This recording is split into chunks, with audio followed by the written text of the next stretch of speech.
everyone. My name is Rita Kakati-Shah. I'm your host for the Uma Show. Welcome to your one-stop journey for feeling empowered.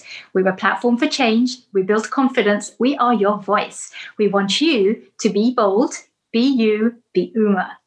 Today, we're exploring women entrepreneurs, and I'm so excited to be joined by a goddess of go-getting, Sairee Chahal, who is joining us from India, and she is the founder and CEO of SHEROES, the world's largest online ecosystem for women. Welcome, Sairee. It's so great to see you. Thank you. Thank you so much for having me here. I'm really excited to be here. And I've been hoping to get on the show for a while now. So thank you. Likewise. So let's start by talking about your background. Tell us about where you were born. How was your upbringing? Right. So I think I say that my childhood was exactly like how I think maybe another 150 million women in India grew up. Small town India, middle class family. So I grew up in a place called Muzaffarnagar, which is a small, notorious town in state of UP. And and I grew up hanging out with my dad a lot. And I was a curious child. I read a lot. And I was very interested in what the grown-ups are talking about in business. And, every time my dad had colleagues over, I would just hang around there and listen to their talk. So great, simpler times. And I have a younger sister, small family.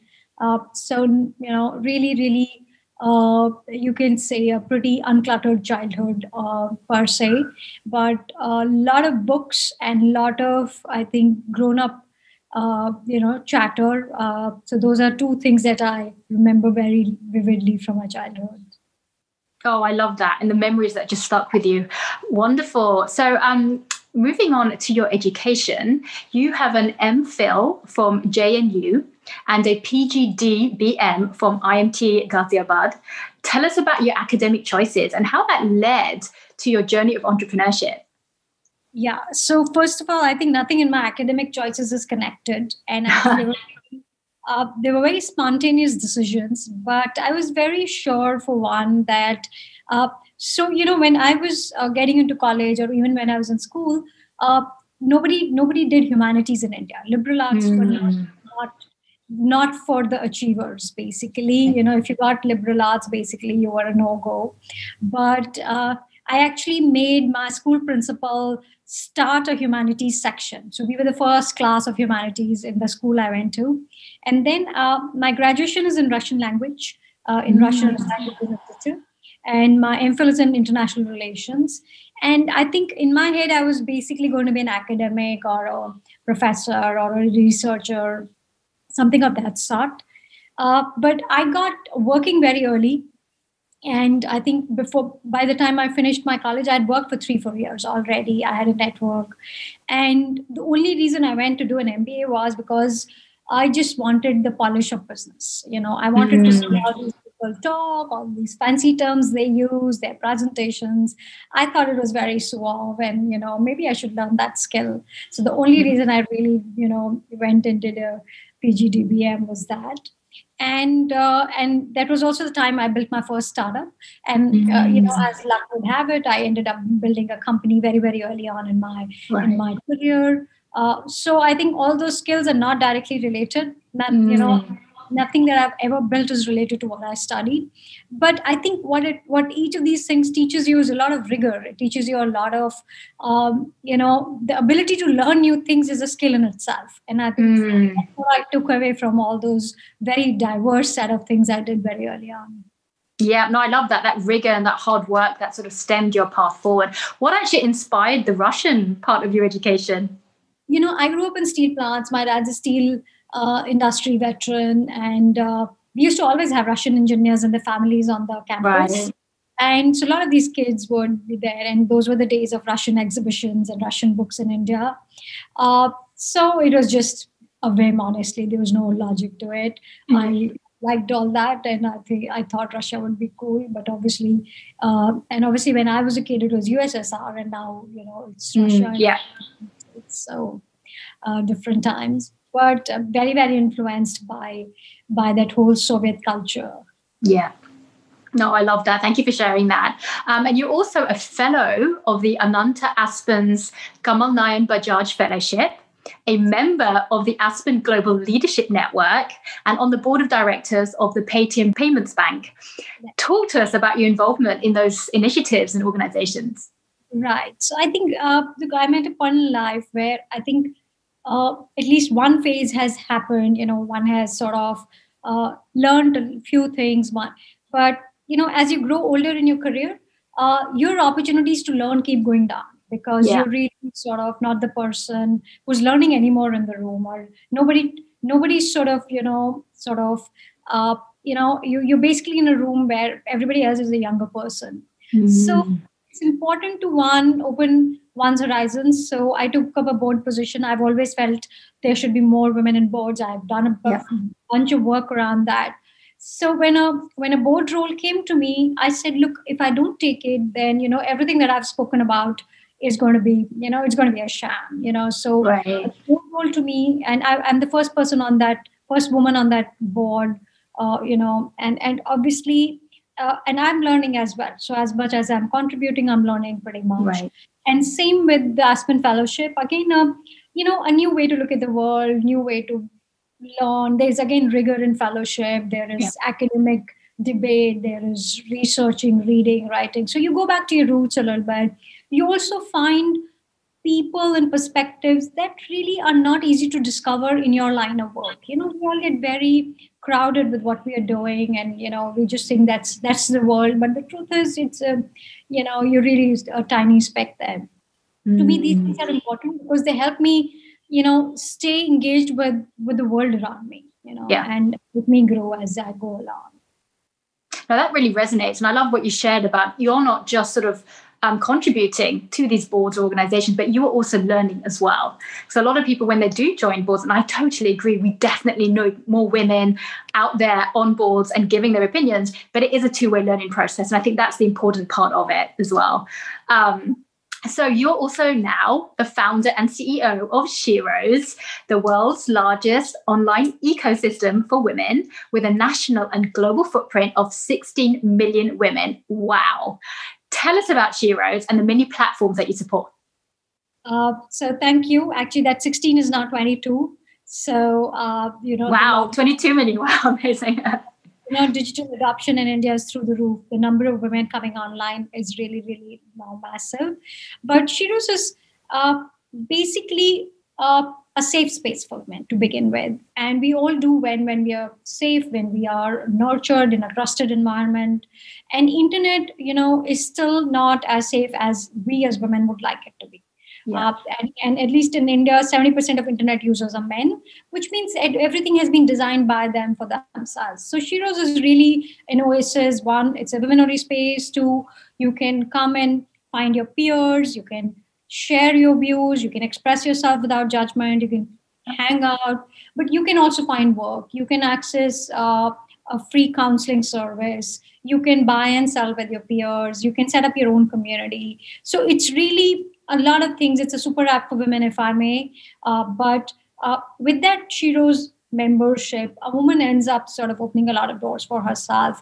This is her me space, a space for her to grow and things that she cares for. She's not a mom here. She's not a wife here. She's not, somebody who has been given an identity by the world. She's herself here, and everybody in the room is the same, so there is no judgment. It is a lot of open sharing, but it's also everybody's on their own path. They're not competing for attention. They're not competing for resources. Everybody's crafting their own story. So that's SHEROES. And of course, we not as a company do a bunch of things. There is the SHEROES platform. We run a remote work business. We run a social commerce business line. And now we are setting up a digital bank for women. Amazing. Called SHEROES Money. So so everything we do benefits women directly. Yeah, no, I love that. And, personally being on the platform as well and actually being one of the champions for SHEROES, I love that. And to your point, it's not just a safe space. It's a community. There is no judgment. It's a platform where you can say anything you want. You can have a good day, a bad day, just any day, but you can just be you. And that's something that we resonated on because the work we do at UMA is in that way so much similar, where we are just trying to bring out that confidence in people to be themselves. So SHEROES is the perfect platform for that. So it's been such a pleasure to work together on that, but it was just, I just love the work that you're doing there. Can you share the most challenging moment of your entrepreneurial journey? Well, I think we just got over 2020. I think everybody's challenging year. And so was for us. We'd really, I think, speed a few things up and slow a few things down. We had to let go. So 2020 was full of hard decisions. Customers shut shop. Obviously, we saw a lot of 2020 bloodshed. But apart from that, I think when you're building a company that doesn't have a playbook, like I get asked all the time, hey, is there something like in the US, who has Bay Area funded something like this? But, there isn't exactly something like this, because maybe this is a very, developing world phenomena. So I think And again, there different challenges sort of show up at different times. Sometimes, you get judged for being a single founder. Sometimes you get judged a woman with a child. I have a daughter, she's 13. So, so I think these are mini micro challenges, or they're rather judgments. So, but you kind of, they're literally like speed breakers in the road. You just keep driving your car and, it's fine. But I think the fundamental challenge is pretty much the same that every founder faces. There is always going to be a lot more aspiration than what you can achieve, and obviously the resources are going to be much lesser than what you would like, and so that never goes away, I think, as a founder. But to me, I think building a category first product was always a challenge, because when I started building SHEROES, women were not even a category on the internet, and the number of women online was still very, very small. Thankfully, that has changed. There are 300 million women online in India now, but initially there was a lot of resistance around that. Yeah, no, absolutely. And I think, with the growth of social media and more people being more tech savvy, and naturally in 2020, one of the things that people were digital, they were more remote, would help in that way to bring more people out of their shell, so to speak. So I do love that. Could you share any challenges that you face either personally or professionally, just by being a woman in business, and what you did to overcome it? Right. So when I started my first company, I and my daughter was born the same year. So I literally had, two things to look after, and I didn't have any help. So I would actually just put my daughter in a stroller and, take that little sleeping seat everywhere. So literally I drag that little child everywhere, because, there's no other way.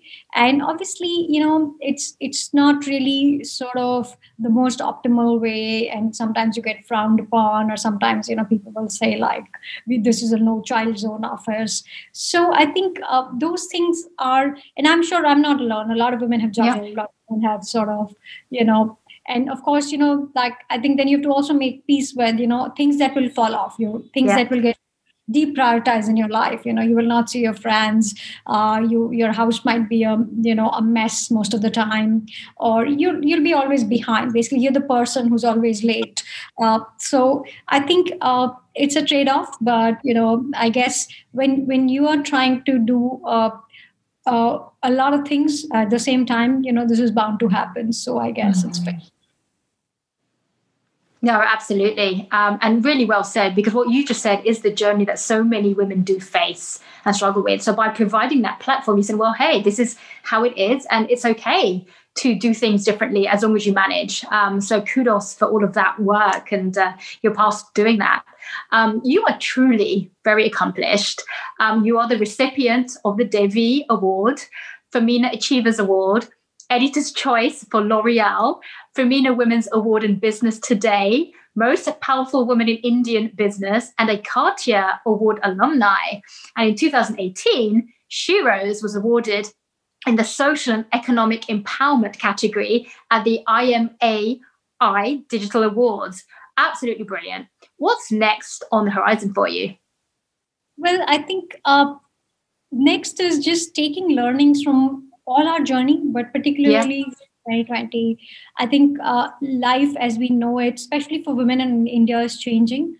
And we want to be part of that narrative. We want to be part of that story. So we're really building not only a strong community, so we hope this 22 million women becomes 100 million women, but we also are creating vehicles of change for employment, for entrepreneurship, and for access to capital for women across the country. Yeah. It's a tall order, it's a larger than life mission, but if you aim for something high, you should surely sort of, even if you get midway, it's pretty sort of satisfying, but also it has very high impact, and I think I always feel very strongly about India being one of the most poorly ranked country in the gender rankings, and obviously we know about status of women in our society. So here's an opportunity to create something substantial using the technology we have at hand. Yeah, absolutely, very well said. Such meaningful work that you're doing there. What do you do to relax? I do yoga. I love my yoga. I practically spend half my Sunday doing that.